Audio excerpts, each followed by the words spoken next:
chega mais um aí para falar um pouco sobre projetos que permitem que a gente conheça uma geodiversidade, um geopatrimônio, né, ímpar nesse Brasil gigantesco, que a gente sabe que muitas pessoas de outros países estão assistindo, principalmente os amigos sul-americanos, né, mas alguns europeus. E o Geórgio Diego está aí para falar sobre o projeto Geoparque São Desidério, né, meu querido? Fica à vontade aí para você expor para a gente seu caso de sucesso. É isso aí, professor. Primeiro eu agradeço, né, a oportunidade e, assim, para a gente é um privilégio, né, estar aqui no evento que a gente está acompanhando desde o início. E aí eu vou agora apresentar para vocês um pouquinho. Mas antes de você apresentar, para quem não te conhece, tá? É lembrar que você é graduado em Geografia pela Universidade Federal do Oeste da Bahia, mestre em Ciências Ambientais pela mesma instituição, inclusive o título da dissertação, Proposta de Implantação de um Geoparque em São Desidério, então já está se aperfeiçoando na temática, é diretor de Proteção ao Meio Ambiente e Turismo do município, então está diretamente ligado à gestão, né? Coordena, junto com um grupo, né, o Grupo Grudete, Dinâmicas Espaciais e Desenvolvimento Territorial da Universidade, vários projetos, dentre eles o do Geoparque São Desidério e o turismo comunitário na comunidade rural de Penedo, tá? E é um dos coordenadores desse belíssimo projeto que a gente vai conhecer agora, né? Então, continue, querido. Sim, sim. Vou mostrar aqui um pouquinho do que a gente tem feito, né? O áudio tá bom aí, né? Também tá dando um pouquinho de eco aqui. Bom, mas assim, como o professor me apresentou, né? Eu sou Geórgio Diego, sou aí diretor de Proteção ao Meio Ambiente e Turismo de São Desidério, né? E junto com mais 3 colegas a gente coordena aí um pouquinho desse território. Então, assim, eu fiquei aqui emocionado com a apresentação dos colegas, né? E já queria dar aqui um abraço à professora Kátia, que foi uma pessoa que contribuiu na banca da minha dissertação, né? E contribuiu muito, com muitas dicas para a gente aperfeiçoar o caminho. E o professor Ricardo Fraga Pereira, que é um dos pais da criança, né? Digamos assim. Ele que é um grande desbravador da temática para a gente aqui na região.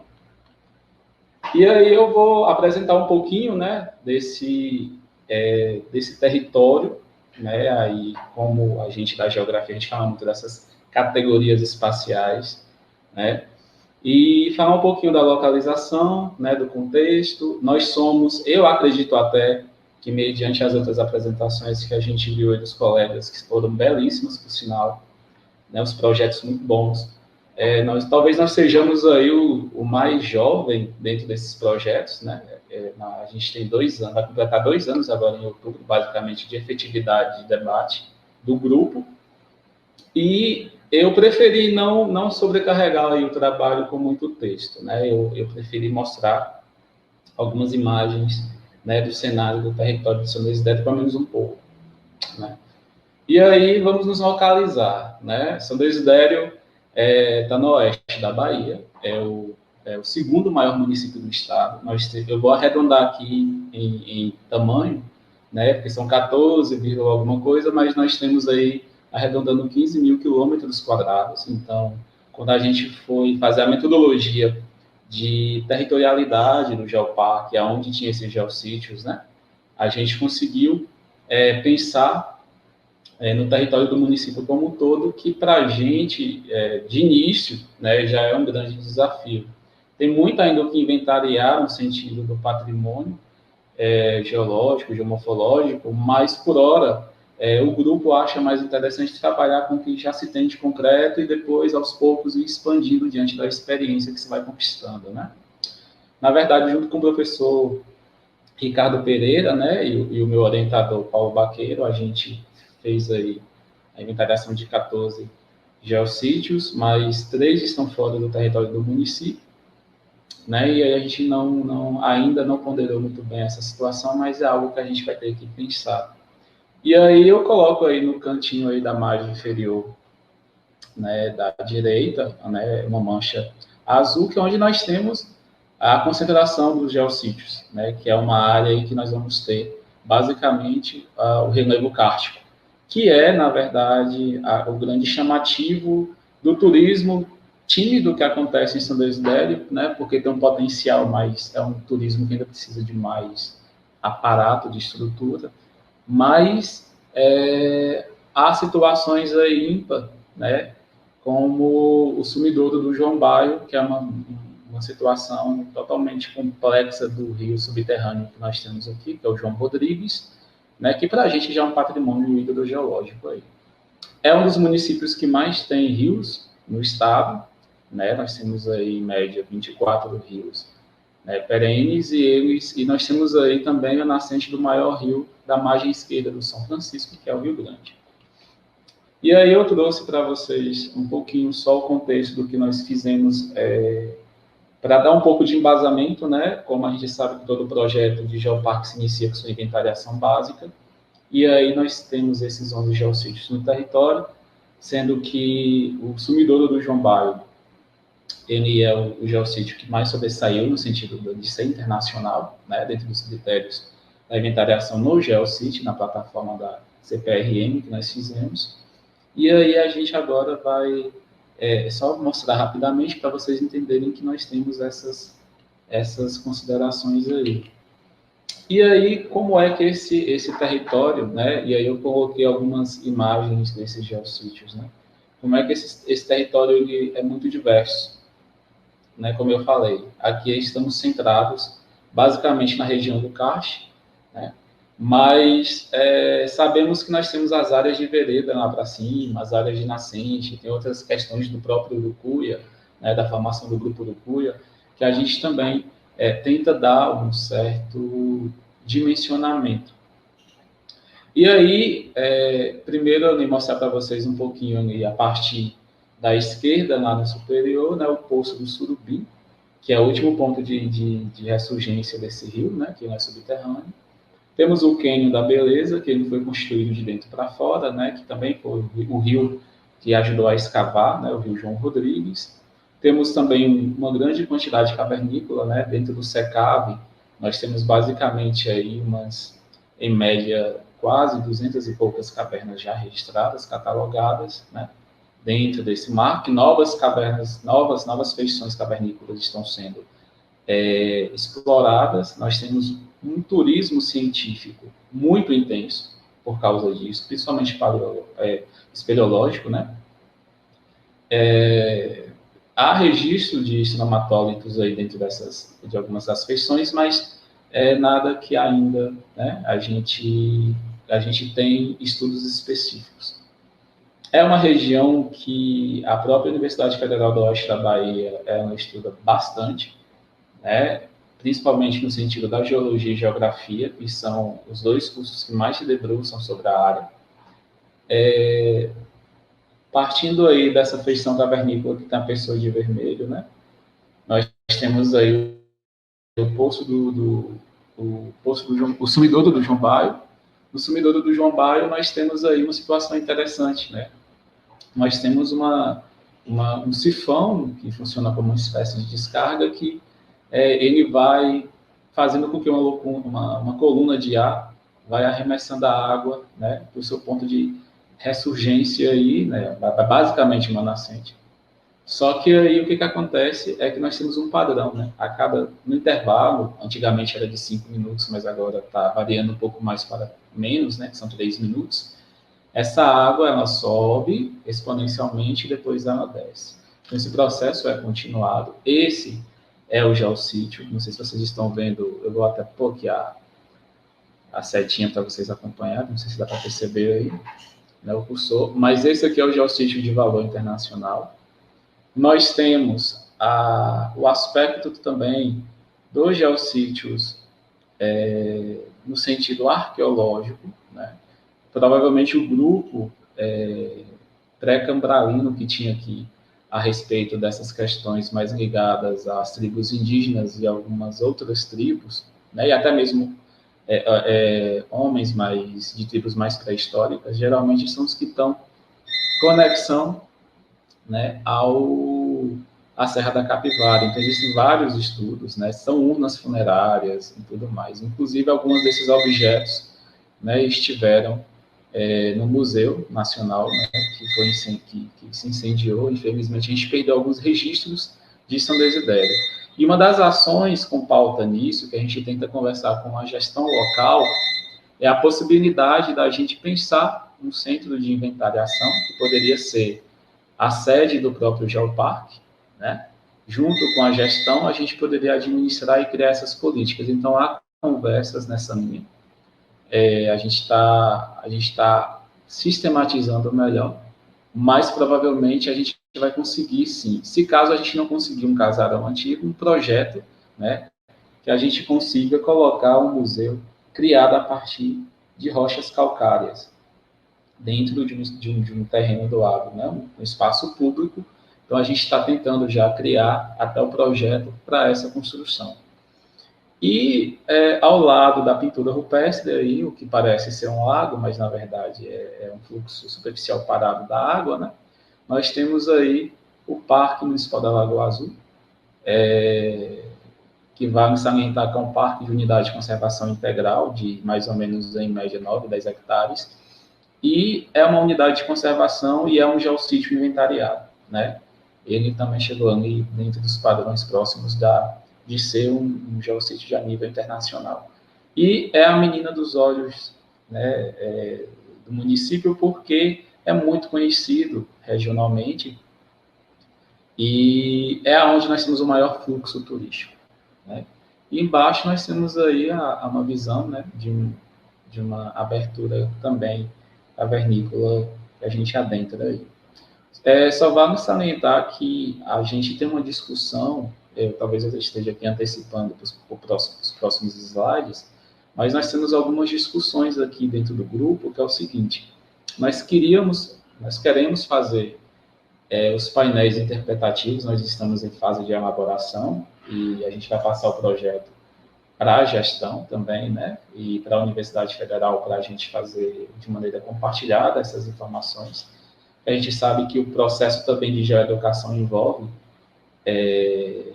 um melhor acesso à linguagem dentro desses painéis, então a gente vai contar com alguns profissionais dessa área mais pedagógica nesse sentido, mas o que a gente estava tentando articular é que os painéis eles não fossem só meramente painéis que tratassem de circuitos ou de estruturas geológicas, geomorfológicas, que essas informações elas fossem 80%, né? É um debate que a gente faz e eu acho que dá até para um artigo futuro, mas a gente pensa em deixar também ali dentro dessa amarração alguns dados sobre as comunidades que de todas as formas elas utilizam esses espaços de geossítio. Então a gente poderia já acoplar dentro da própria informação do sítio geológico nesses painéis a informação também que nós poderíamos tirar da inventariação cultural, né? Nós estamos aí já em fase de elaboração. Então, a gente está aí articulando uma maneira, né, de dar até mais identidade e conseguir articular melhor as questões. E aí, como nós temos aí 2 anos de muita reunião, né, a gente colocou a titulação dessa apresentação mesmo a nível de sensibilização para esse território, né? É um território grande, do tamanho do Timor-Leste, né? Eu tinha até trocado aí umas ideias também com o professor Marcos em algumas oportunidades, e é interessante esse intercâmbio, né, das experiências. E nós temos aí 150 comunidades aleatoriamente nesse espaço geográfico. E cada comunidade ela tem uma identidade. E aí eu achei interessante até a apresentação do professor Borba, porque a gente vai na mesma linha, né? Que a identidade dessas comunidades elas devem estar expressas, né? Nesse contexto de geoparque, porque assim para eles é muito estranho, né? A gente tem uma dificuldade até um pouquinho de expressar porque eles acham que o geoparque vai desapropriar. Então a gente tem todo um mito, porque isso é Desidério. Nós já tivemos uma tentativa uma vez, né? Um governo federal ele já tentou criar parque nacional aqui e rondou muito essa ideia da desapropriação. E a gente agora está tentando mostrar que uma coisa necessariamente não tem a ver com a outra. Nosso debate, a nossa vertente é outra, né? Como nós temos duas unidades de conservação, uma do Estado, que é a APA, que é a área de preservação ambiental, e uma de unidade de conservação municipal, né, uma integrada à outra, nós estamos tentando mostrar que é mais ou menos nessa linha o caminho, né, de uma situação mais sustentável. Mas, assim, desafios à parte, aí nós temos uma foto com uma equipe inicial, essa aí foi a equipe, né, a comissão de implantação do projeto no município, são profissionais diversos, e aí, mais uma vez, a gente também reforça a questão da multidisciplinaridade, né, e aí a gente está conversando com o gestor sobre a importância de se ter a iniciativa do Geoparque aqui e que futuramente isso pode trazer para a gente, né, quanto conhecimento. E logo que o Geoparque foi lançado, a ideia que as pessoas começaram a abraçar, e aí a gente teve alguns produtos. Eu tirei algumas imagens do nosso Instagram, porque eu achei interessante a gente mostrar como espontaneamente alguns produtos eles começaram a ser pensados com a própria logomarca do Geoparque, que está aí expressa para vocês, né? E aí, como é um símbolo que nós temos em São Luís del, embora não seja de Cerrado, que é mais ou menos 80% da fitofisionomia que ocupa o nosso território, a gente tem uma identidade muito intensa aqui com as barrigudas, né? A gente também está numa área de transição para Caatinga. E aí as barrigudas aqui, principalmente na sede, elas são um cartão de boas-vindas, né, para quem chega, e a gente acorda aqui já com as barrigudas, assim, basicamente no quintal. Então a gente achou interessante fazê-la como um símbolo da marca, né, que provavelmente depois pode ser ajustada, mas pegou, e aí as pessoas foram criando alguns produtos aqui e acolá, ainda de forma tímida, né, e a gente vê que espontaneamente a ideia dos geoprodutos ela está aí paralelamente se desenvolvendo com os debates que nós temos sobre o Geoparque, né? Então, assim, a gente está ainda muito iniciante, mas a gente já tem uma ideia basicamente. Aqui eu estou apresentando para vocês como é que a gente está se articulando, né? Tem os coordenadores do território, e aí as mulheres elas estão dominando, e aí tem esse toque feminino que para a gente é muito importante, né? Esses três aí são muito guerreiras. E a gente tem a Maria Carolina, tem a Ana Cláudia, tem a Ivanete, e eu aí sou o único aí, né? Que a gente tenta discutir como é que a gente pode propagar essas ideias dentro de um território tão vasto. E a gente tem conseguido já bolar muitas estratégias, inclusive a pandemia, como já é de contexto geral, de conhecimento de todo mundo, tem quebrado um pouco o pique das coisas, mas a gente tem tentado disseminar o máximo que a gente pode, né? Nós estamos já finalizando alguns livretos de informação, né? Esses livretos, eles estão basicamente, eu não trouxe imagem porque como a gente ainda não finalizou, né? Mas esses livretos, eles estão dentro do aporte de mostrar e apresentar o que são sítios arqueológicos, o que são sítios, geossítios, né? No seu sentido mais amplo, o que é a ideia de um geoparque.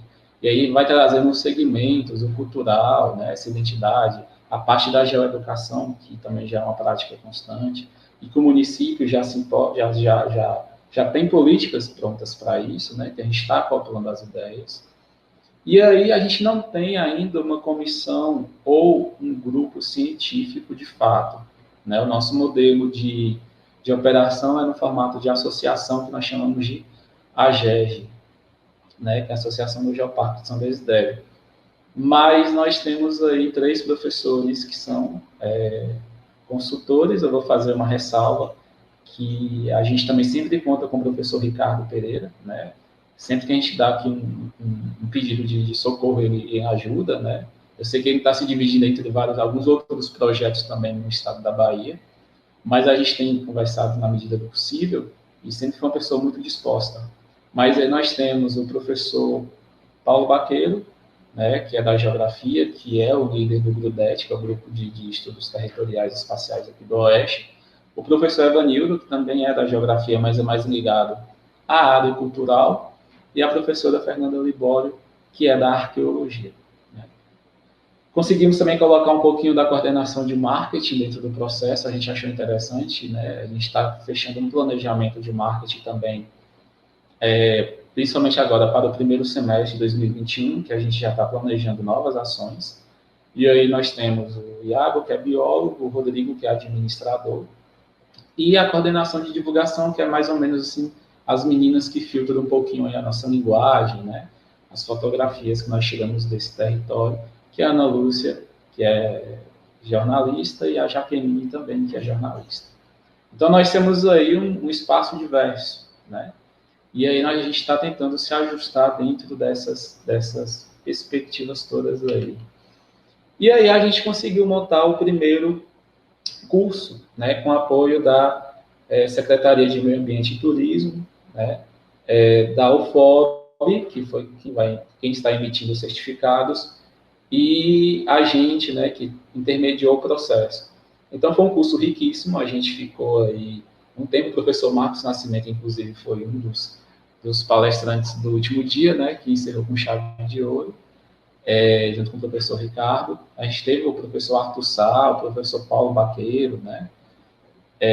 Eu apresentei um pouquinho no início como o que era, de fato, esse projeto diante da minha dissertação, e a gente foi galgando aí esses debates de geoparque, e nós tivemos um diagnóstico muito interessante, porque as próprias escolas, os próprios professores, eles ficaram muito interessados a respeito do projeto, o que já nos possibilitou a pensar, né, para 2021, a gente conseguir elaborar melhor, né, esse suporte de qualificação, capacitação, né. Muitos guias turísticos que também não conheciam o processo tiveram contato. Então, a gente percebeu que foi uma linha interessante para a gente propagar a ideia do que é geoparque, que até então, em 2020, é o nosso foco, né?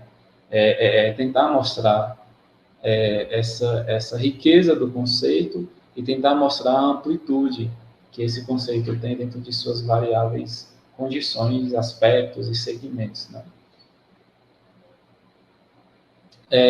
E, diante disso, também relatar que em 2020 agora, no segundo semestre, nós teríamos também um curso, a gente conseguiu, por intermédio da UFOB e o professor Paulo, né, e a gente do Geoparque junto, a gente trazer um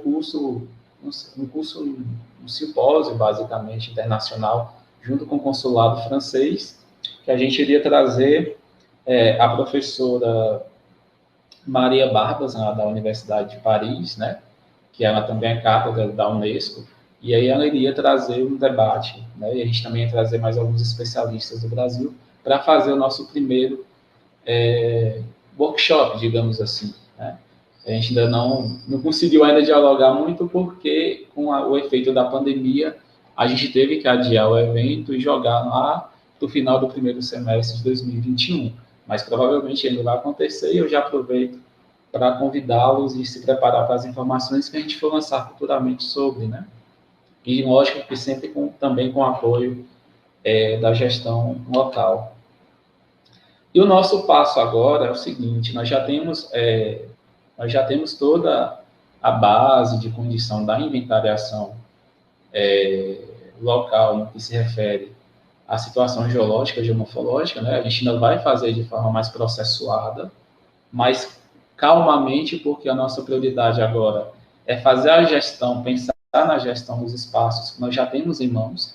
Também não adianta a gente, temos a nossa ideia aqui em São Isidério, não adianta a gente fazer um monte de inventário sobre vários geossítios e a gente também depois não conseguir pensar de forma eficiente essa gestão. Então, a gente está primeiro tentando entender como seria a gestão desses 11 geossítios iniciais e propagar esse modelo diante, em paralelo às inventariações que nós iremos fazer.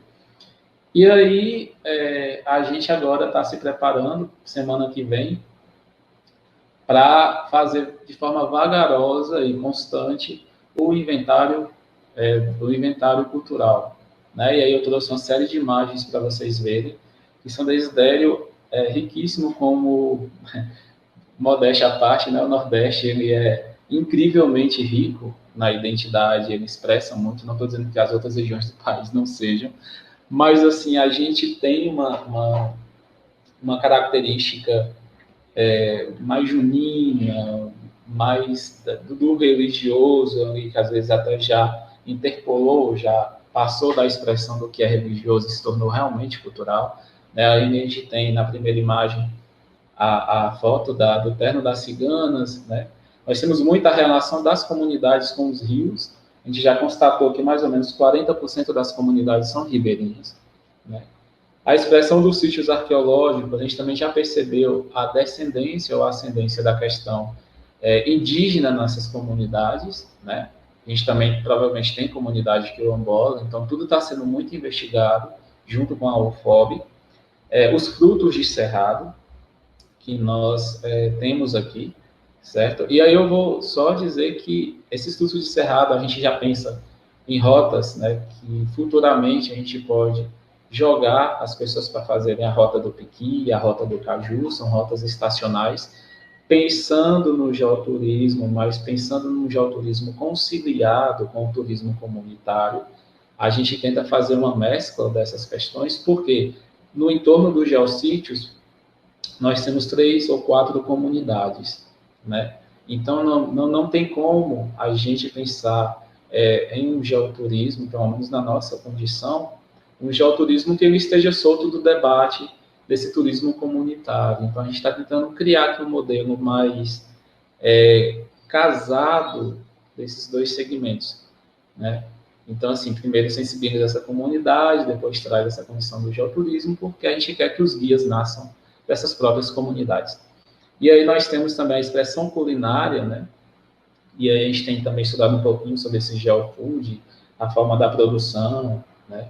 Nós temos as biojoias, que nós temos o capim dourado aqui também, né? A gente tem uma subespécie aqui, além da chapada diamantina, né? E esse capim dourado, ele, de forma artesanal, a gente também está tentando reavivar essas associações, assim como a rapadura, né? A pinga, a cachaça, que provavelmente já tem estudos do Sebrae aqui mostrando que o solo aqui expressa uma condição diferenciada dentro da cana, ou então do próprio capim, e a gente também já estuda isso dentro de uma articulação, dentro da nossa pauta de inventariação, é um planejamento que a gente está fazendo aí para os próximos 2, 3 anos, né, conseguir aperfeiçoar esse modelo. E aí nós temos também um artesanato muito, mas muito forte no sentido ecológico, porque as pessoas elas usam muito os recursos que essa natureza, esse cerrado dá. Como a última foto aí, basicamente, esses móveis são todos dos talos da folha do buriti, né? E ainda vale salientar que a gente tem aqui as quebradeiras, né, de coco babaçu, que é uma última fronteira aqui nessa condição. E, bom, o inventário faunístico, florístico também, né, ele é importante, e a gente pensa em fazer, e aí também já pediu uma ajuda à Universidade Federal do Oeste da Bahia. Todas essas imagens que vocês estão vendo são imagens também aqui do território, né? Como um bom cerrado que se preza, nós vamos ter muito ipê, muita sucupira, né? Só que eu vou chamar a atenção para o seguinte, a fitofisionomia do território de São Desidério, como eu falei, basicamente 80% é de cerrado, cerradão, dentro das suas condições savânicas.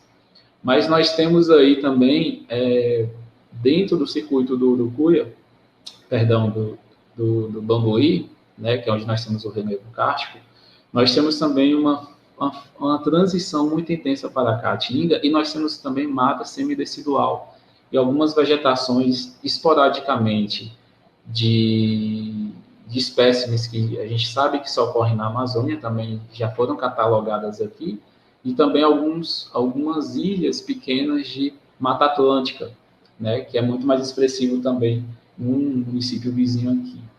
Então, nós temos a fauna bem diversa, né?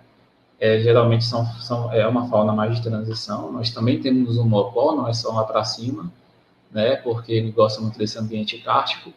Então, tudo isso aqui está sendo inventariado. Nós já sabemos que o mocó, por exemplo, é uma subespécie do mocó que tem no Nordeste acima, que provavelmente só ocorre aqui, né?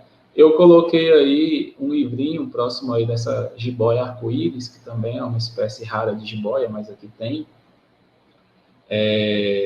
que é um livro de catalogado de aves, né? Nós temos aí várias espécies de aves catalogadas por um turismólogo conhecidíssimo pela observação de pássaros, que é o Mr. Inchão. Então, nós já temos aí um suporte para entender, né, como de maneira desses animais em específico, desse grupo, a gente já consegue ter um processo de tentar pensar essa inventariação. Então, o que eu estou tentando relatar para vocês é que nós temos todo esse planejamento embutido, né? Alguns nós já estamos por executar na semana que vem, já estamos indo às comunidades de forma segura, com máscara, com tudo que se pede para ser feito, e aos pouquinhos nós já estamos fazendo essa inventariação cultural, saber onde é que estão esses mestres de cultura, né? Conciliar essas culturas a também a condição do turismo comunitário deles. Então, nós já temos todo um planejamento em etapa para o que vai ser feito. E aí eu tentei ser breve, porque eu fiquei com medo do tempo, né? Eu vi que o tempo ficou um pouco corrido, mas aí é isso que eu tinha a dizer, né? Sobre as experiências que nós estamos tendo, e qualquer coisa que a gente está aí disponível para conversar. Muito obrigado, meu amigo George Tom, pela explanação e por mostrar como é que São Desidério está avançando nessa temática do Geoparque e com essa visão que você já tem aí do ponto de vista local, mas também já migrando para o nacional e, por que não, no internacional, né, já registrado, por exemplo, pelo curso. E isso é importante lá na frente, na questão do formulário de autoavaliação, na produção do dossiê, quando mostra essa dinâmica que o território está se desenvolvendo. Então, segura aí que se tiver pergunta a gente volta.